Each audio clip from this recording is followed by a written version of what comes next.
G'day folks, Jason here in the Udder Farm. I'm actually on the trial property today, guys. What today's video is going to be is I've got a complete build from scratch to finish on a cafeteria style mineral feeder with tow chains and skids to be hooked up either to an ATV or a side-by-side so you can drag around your property wherever required. So grab yourself a comfortable seat on the lounge and hope you enjoy the video.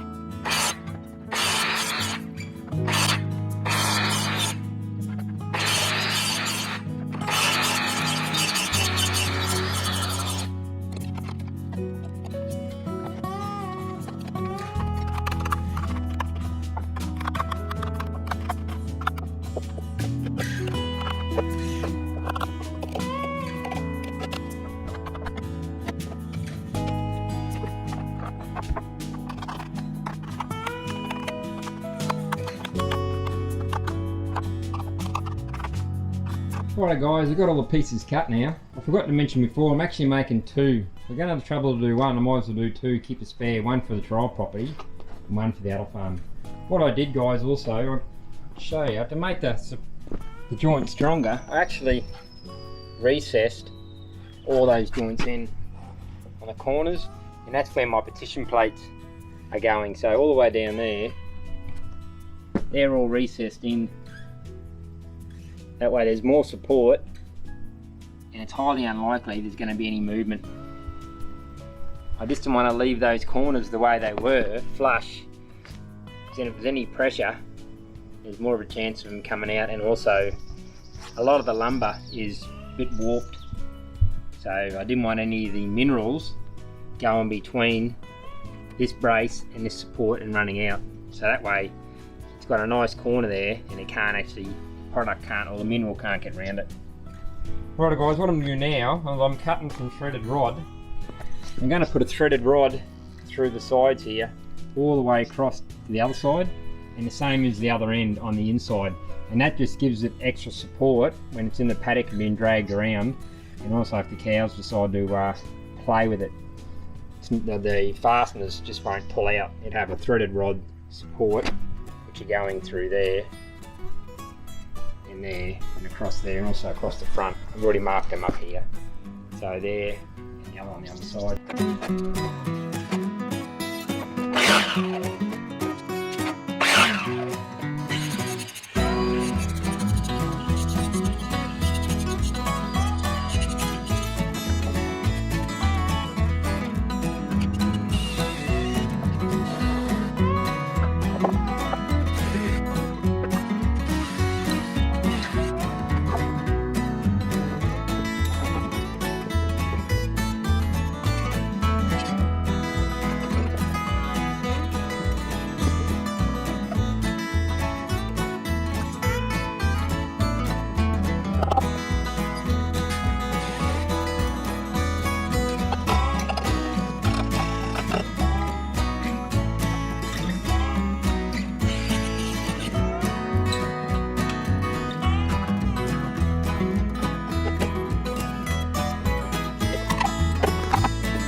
what I'm going to be working on today is completing the top section of the mineral feeder, which is the runoff. So there's no use having rubber mat across the top here, because then you get pooling of water. So I've made this top section to allow for the water, the rain, to hit off and spill off the edges without pooling in the middle.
What we're going to work on today, guys, the skids for the bottom of this mineral feeder.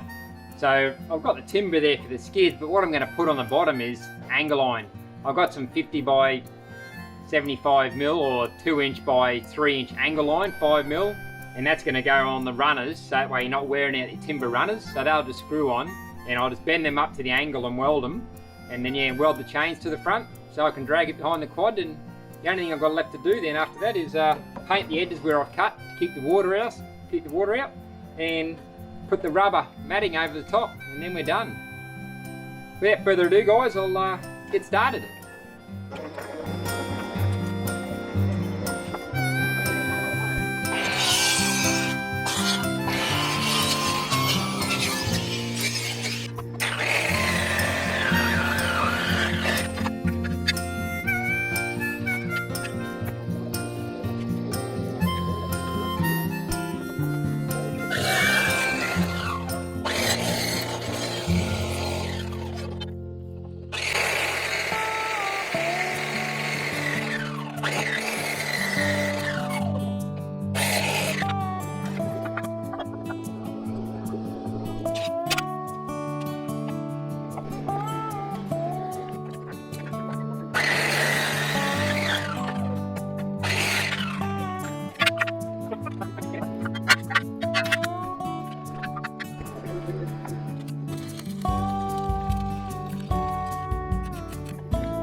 Yesterday we got a lot accomplished, guys. We got the timber slides cut. We got all the metal, which are go on the base of the timber slides to stop that timber from sliding on the ground and across rocks and doing damage. So the metal slides, got them all bent up, cut, drilled, welded, and the only thing we didn't get a chance to do was to weld the chain onto the front of the slide. See, that chain goes onto the quad toe ball. You want to weld them to your metal slide, not directly onto your mineral feeder, because you're putting undue stresses on the joints and the fasteners on your timber. So if they go on the slide, all the pulling motion will be on the metal slide, and whatever above it is just riding above.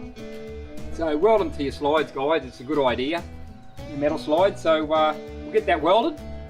I'm going to put a lick of paint on the bottom of the form ply, so it's got a nice shiny film surface which is protected from the water resistant anyway. But where I've cut that ply, the water can ingress in and soak in through those joints, and then you'll have lamination amongst your form ply.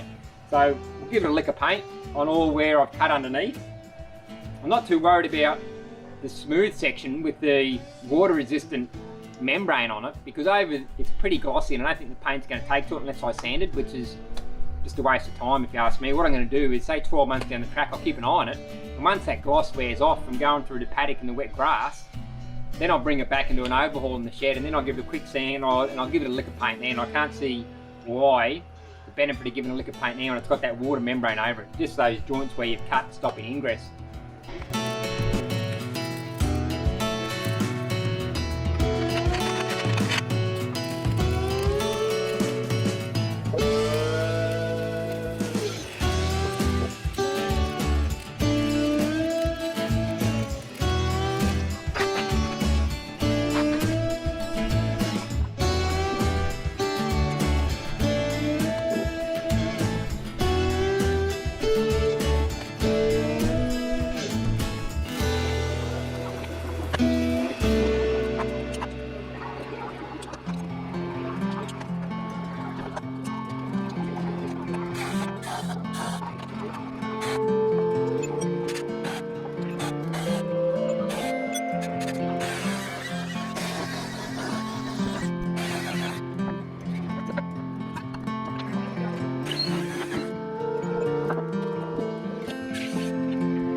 Washed out late yesterday afternoon, so that's why I had to cut it short.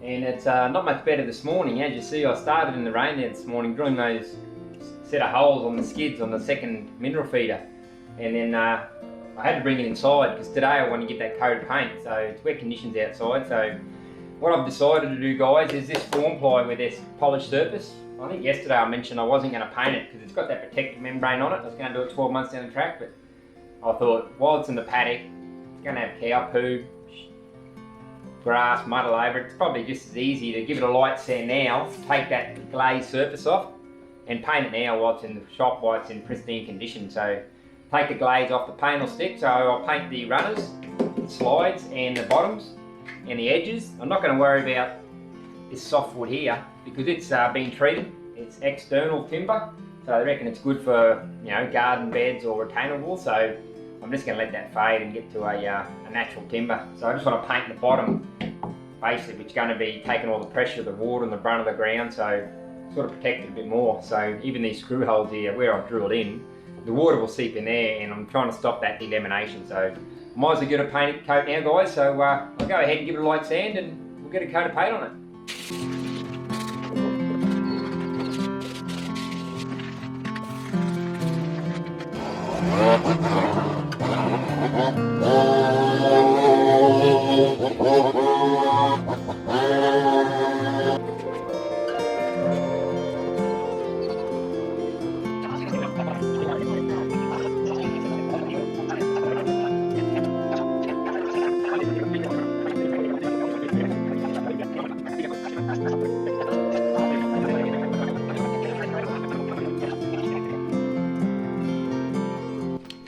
G'day folks, it's the last day of the mineral feeder build. Today what we've got to do is put these skids onto the rails, and then, which is also joined to the tow rope to go to the back of the quad, and then we flip it over, and then we put the rubber matting on the top for the lids to waterproof the minerals underneath, and also stop it from, they're heavy enough to stop the wind flapping them up when you get heavy wind, so the cows will help themselves to the Cafeteria mineral feeder and get what they need. So without further ado guys, we'll crack in and we'll finish it off.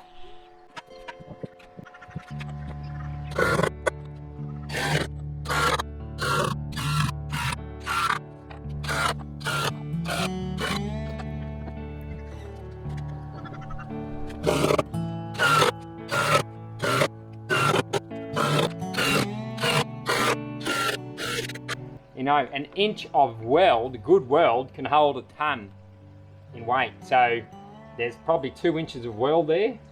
So it's easily gonna pull behind the quad without breaking those lugs off, and I'm not damaging the timber down the track.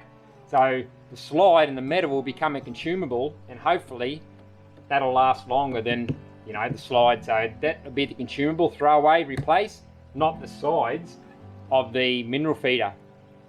Because the original plan was to bolt them through here, chain through there with a bit of pipe, and then drag it. But over time I thought that's going to get loose and sloppy and worn, and there's a chance of splitting that timber. And it's easier to replace the slides on top, they just unbolt through the bottom, than it is to pull the whole side off the mineral feeder and replace that. And if I find out there's too much resistance for the quad, because I know the quad's rated, the one I've got is rated for 300 kilos. So I'm meant to weigh, it's full of mineral, but then you've got the resistance on the slide, so it may be heavy. What this has allowed me to do now is, rather than cut them off, I can also put bolts through and put wheels, so we can be assisted with wheels. So you're taking the load from the front, instead of dragging the whole way on the slide, the wheels will go on, and it'll probably drag at the front, but then you've got less resistance as you come back because the wheels will take the load. So that's the idea behind it, but I'm going to try it just skidding first without the wheels. So that's it guys, we finished putting the skids on. We'll flip it over now and we'll put the lid on.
When it comes to the rubber guys, I used an old conveyor belt. They come in various thicknesses. I think it was about 3 to 5 mil, if I can remember rightly. I had about an 8 mil and then a 10 mil and a 14 mil, but I went with a 10 mil. It's not cheap, but I was actually going to purchase some second hand, and then Greg, who helped me do the chicken tractor video and come visit the farm, said he had some on his property, so he kindly donated it. So he worked in the industry for a while and he's got rolls sitting around his property, so he kindly donated this to the mineral feeder. So big shout out to you Greg, thanks mate, you've saved me a fortune mate, so greatly appreciated like I said.